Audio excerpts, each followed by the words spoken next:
શ્રોતા વક્તાના મોસ ઉડાડી દે,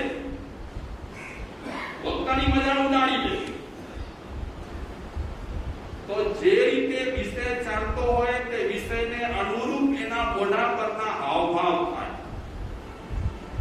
આ બધું ક્યારે બને? સરળ ચિત્ત રાખી કરી અને જો એ પ્રવચન કે સત્સંગ કે કથા સાંભળે તો. બાકી હું બધું જાણું ને મને બધું આવડે, હું બહુ જ્ઞાની, તો માણસના મોઢાના ઘણી વખત હાવભાવ બદલાય નહીં. વચ્ચે હું એક વાત કરું. કોઈ ગામમાં કોઈ મહારાજનું ચાતુર્માસ હતું.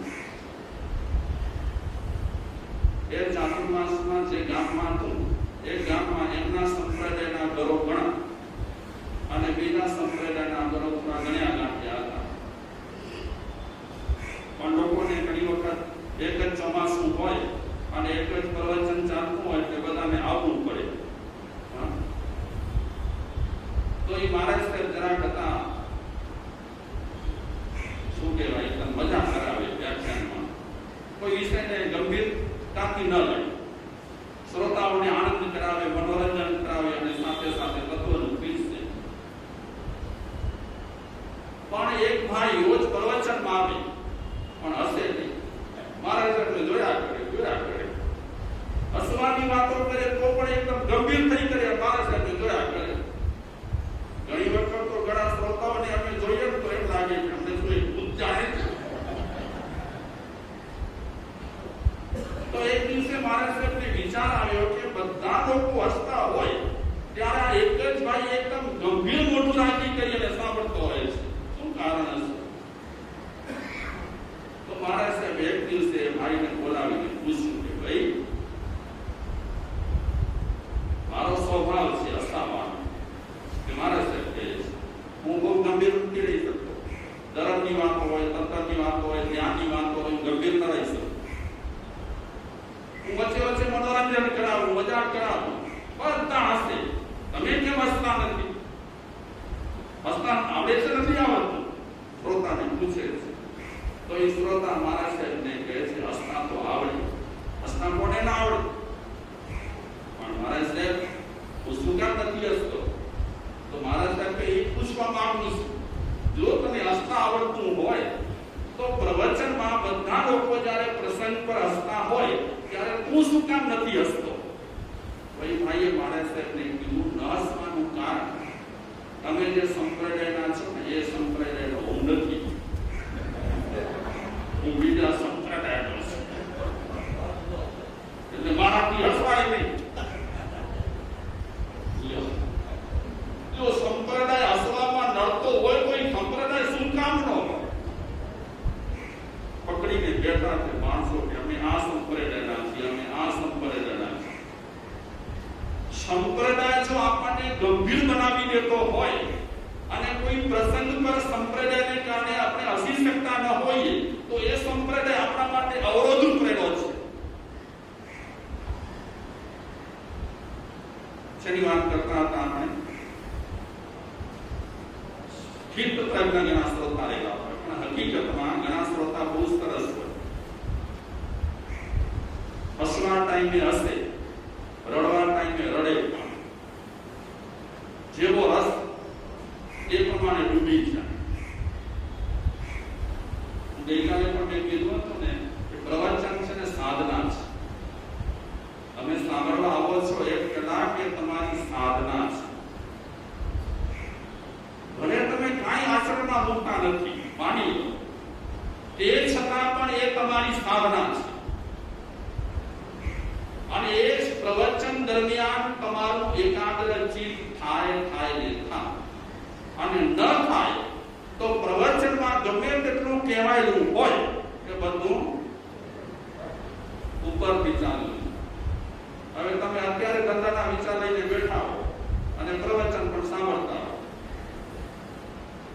તો દોગીના પુત્રા જેવી હાલત થાય, ન ઘરના ને ન ગામના. પ્રવચનના વખતમાં તો મોબાઈલ હકીકતમાં સાયલેન્ટ નહીં પણ સ્વિચ ઓફ રાખવા જેવો છે. પ્રવચન ચાલુ હોય અને કાંઈક અંદર સાયલેન્ટ જેવું પેલો વાઇબ્રેટર થાય, પાછા તમે ઊભા થઈ જાઓ, તમારું ધ્યાન તો બે ધ્યાન હોય જ. પણ બીજા બધાની નજર ક્યાં જાય? આ તો અવસ્થા હું વાત કરું છું. એકાગ્ર ચિત્ત જોઈએ જોઈએ ને જોઈએ. જેમ વક્તાને એકાગ્ર ચિત્તની જરૂર છે તેમ શ્રોતાને પણ એકાગ્ર ચિત્તની જરૂર છે. પ્રવચનમાં કયો વિષય ચાલી રહ્યો છે એ વિષયને પણ પકડવો જોઈએ અને જે વિષય ચાલતો હોય એના પર દાખલા દલીલ શું થઈ રહી છે એના તરફ પણ શ્રોતાને ધ્યાન આપવું પડે અને દાખલા દલીલોની સાથે જે વિષય ચાલી રહ્યો છે એ વિષયને મજબૂત કરવા માટે શું દ્રષ્ટાંતો અપાય છે અને એ વિષયને તોડવા માટે કોઈ ખંડનાત્મક દ્રષ્ટાંત અપાય છે કે નથી અપાતો એના તરફ પણ શ્રોતાને લક્ષ્ય રાખવું જોઈએ. તો પહેલો મુદ્દો છે પ્રવચનમાં સરળ ચિત્ત રાખવાનું. હું અત્યારે માની લો એમ માનું કે અહીંયા કોઈ જ્ઞાની નથી તો એ મારી ભૂલ છે. મારે તો એ જ વિચારવાનું જ્યારે પ્રવચનમાં વ્યાસપીઠ પર બેસું આ આસન પર બેસું ત્યારે મારે તો એ જ વિચારવાનું છે કે અહીં જેટલા બેઠેલા છે બધા જ્ઞાની છે, બધા સમજુ છે, બધા વિદ્યાવાળા છે. જેમ શ્રોતાને સરળ ચિત્ત રાખવાનું છે તેમ વક્તાને પણ સરળ ચિત્ત રાખવાનું છે. બંનેને સરળ ચિત્ત રાખવા જેવું છે. બીજો મુદ્દો છે દોષ રહિત થઈ અને પ્રવચન સાંભળવા બેસવું. વક્તા છે આપણને કાંઈ કહે છે તો તેવા સમયમાં આપણા મનમાં એવા ભાવ ન રહેવા જોઈએ. એવા ભાવ ન રહેવા જોઈએ કે આ મારા સાહેબ તો મને સંભળાવે છે. આવા ભાવ ન રહેવા જોઈએ. આવા ભાવ ક્યારે આવે? દોષ સહિત આપણે પ્રવચન સાંભળવા આવતા હોઈએ તો આપણને આવા ભાવ રહે કે આજે મહારાજે જે સંભળાવ્યું વ્યાખ્યાનમાં જે કીધું એ મારા પર જ કીધું. હકીકતમાં સાધુ સંતોને વ્યક્તિગત ધોરણે કોઈને પણ કાંઈ કહેવાનું રહેતું નથી. જે કાંઈ કહેવાનું હોય તે સાર્વજનિક રીતે એને કહેવાનું હોય. વક્તાને આ બીજી વાત ધ્યાનમાં રાખવા જેવી છે કે દોષ રહિત પ્રવચનમાં સાંભળવા માટે બેસવું. ક્યારે પણ અકળાઈ ન જવું. ક્યારેક એવું બને આપણા માટે વાત કહેવાતી ન હોય પણ આપણા માટે બંધબેસતી થઈ જતી હોય તે સમયમાં શ્રોતાએ એવું ન વિચારવાનું કે આજે મારા માટે જ એમણે ખાસ વાત કરી. દોષ રહિત પ્રવચન સાંભળવું. સમજ્યા ને? દોષ રહિત. ત્રીજો મુદ્દો મૌન. અંદરથી પણ બહારથી પણ. હું પ્રવચન કરતો હોઉં અને શાંત ન હોઉં તો પ્રવચન જે રીતે ધારું છું તે રીતે ના આપી શકું. અશાંત હોઉં તો અશાંત ચિત્તથી ક્યારે પણ પ્રવચન આપી શકાય નહીં. અને આપીએ તો શું થાય? મારું ચિત્ત અશાંત હોય અને પ્રવચન આપું તો શું થાય? તમને ખબર નહીં પડે? ગડબડ થાય. જે રીતે મારું ચિત્ત અશાંત ન હોવું જોઈએ તે રીતે શ્રોતાનું ચિત્ત પણ અશાંત પ્રવચનમાં ન હોવું જોઈએ. જીવનમાં ગડબડ તો ચાલ્યા જ કરવાની છે. સંસારમાં ગડબડો તો ઊભી રહેવાની જ છે. જ્યારે વ્યક્તિ ધર્મસભામાં આવે અને પ્રવચન સાંભળવા માટે બેઠશે ત્યારે પહેલો મુદ્દો છે સરળ ચિત્ત, બીજો મુદ્દો છે દોષ રહિત, ત્રીજો મુદ્દો છે મૌન એટલે શાંત બની જવું. અત્યારે તમે કાંઈ બીજું વિચારતા હો, માની લો ગ્રસ્ત છો, વિચારતો આવે સ્વાભાવિક છે, પણ પ્રવચનના સમયમાં તમે થોડા સમય માટે બધું વાંચી લીધા, એકદમ શાંત બની કરી અને સાંભળો તો તમે ધાર્યું નહીં હોય ને એનાથી વધારે પ્રવચનમાં ભાવ પકડી શકશો. ક્યારેક શ્રોતા બહુ લાભ ઉઠાવી લે, વક્તાને ખબર પણ ન પડે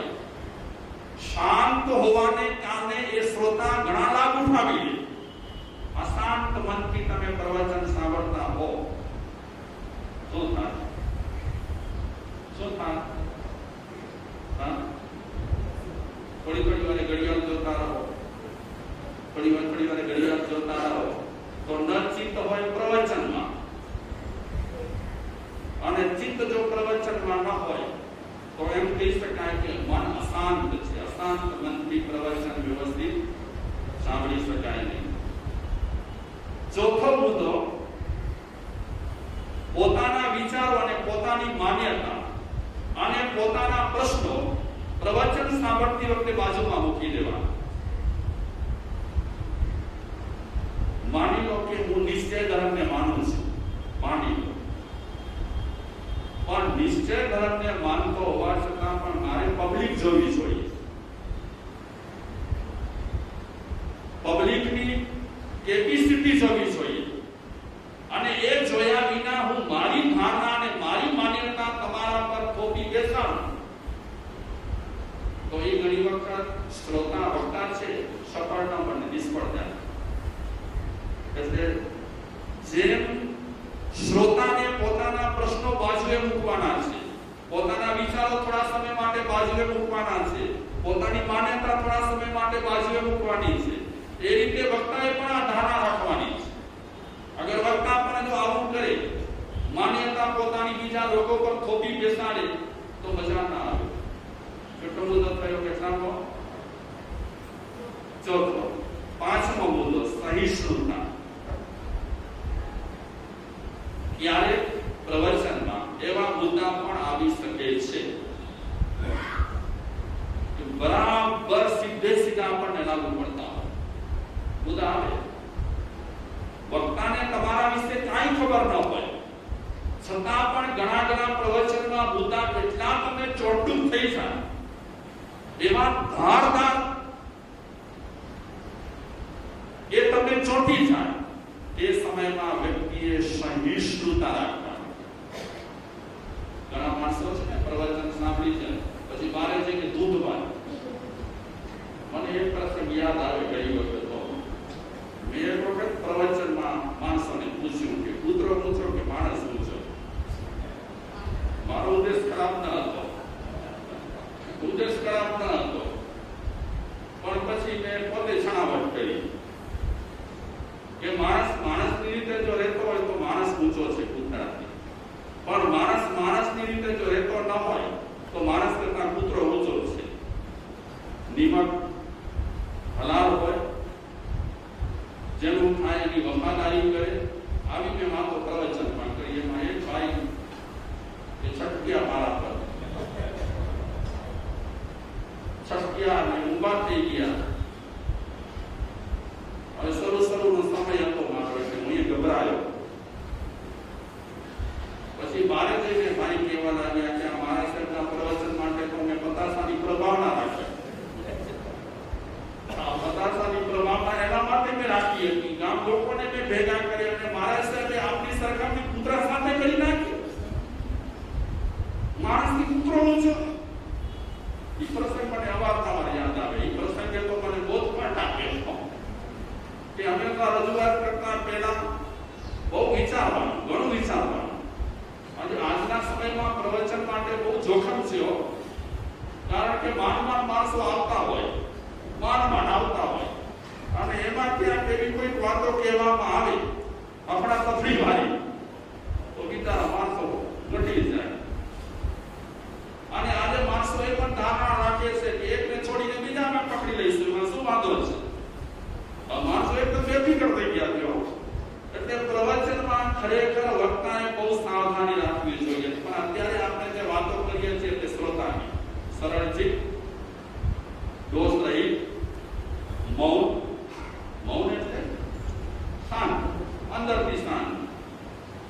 પછી પોતાના વિચારો, માન્યતા જે કાંઈ રહેલા હોય થોડા સમય માટે મૂકી દેવાના, કિચન નાખી દેવાના. પછી સહિષ્ણુતા.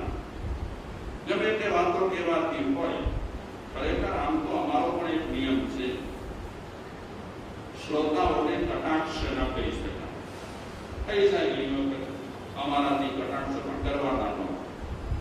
દરેક માણસની થિયરી છે, દરેક માણસની પ્રવૃત્તિ છે, એમાં કટાક્ષ કરવાનો કાંઈ મિનિંગ હોતો નથી. અમારી એક વાત કરું,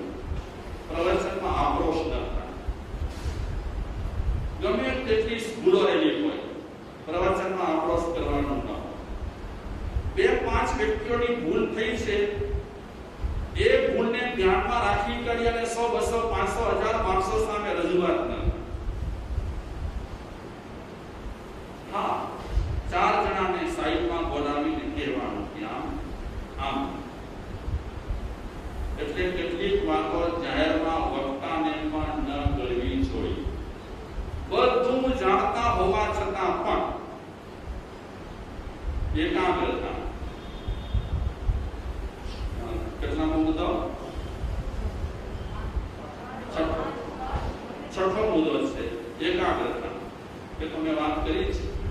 અને 7મો મુદ્દો મહત્વનો છે, રસ અને રુચિ. બહુ મહત્વનો મુદ્દો છે. વ્યક્તિને ધર્મ સભામાં આવ્યા પછી રસ અને રુચિ દાખવવાની.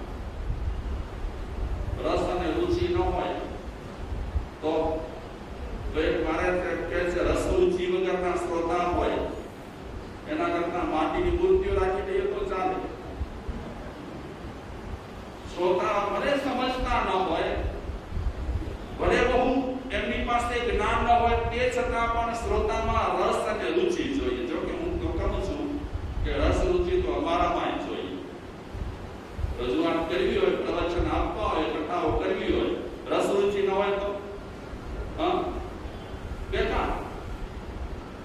કોઈ શબ્દમાં રસ પેદા થાય નહીં, કોઈ વાક્યમાં રુચિ પેદા થાય નહીં, તો એ પ્રવચન, એ સત્સંગ શુષ્ક બની જાય.